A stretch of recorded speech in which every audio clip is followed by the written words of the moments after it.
Until recently, the idea of social distancing was a foreign concept for most of us, but for animals, this is not new. Erica Greenway joins us now live with what we know about how animals social distance and what we can learn for it. This is fascinating, Erica.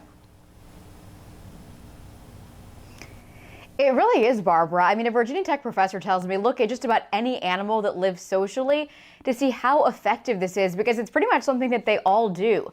Dr. Dana HAWLEY studies disease ecology. She says a lot of animals are just as social as we are, which means they're also at high risk if there's a disease outbreak. So ants are one example. A sick ant will self-isolate, and even those that are healthy will limit who they interact with, like the queen. And then frogs, birds, monkeys, they all do this as well.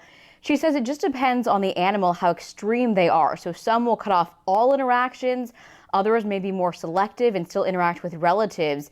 But either way, Dr. HAWLEY says seeing how broadly this behavior is used in nature shows just how beneficial it can be.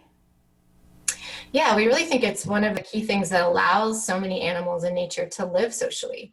So it's an incredibly costly behavior for these animals at the time because they live socially for a reason. So not having their group mates and being able to interact with them means they don't get the help in catching prey or in staying warm or all the many other ways that being social benefit animals.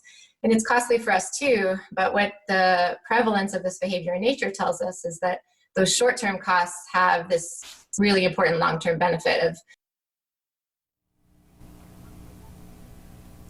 Now, one of the challenges she says that we have that animals don't is how interconnected we are on a global scale.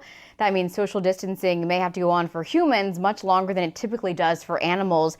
But we also have a benefit that can help us overcome that, and that's our ability to connect with other people virtually, which is something that we have all gotten a lot more used to over the past couple of weeks. Live in Virginia Beach, Erica Greenway, News 3.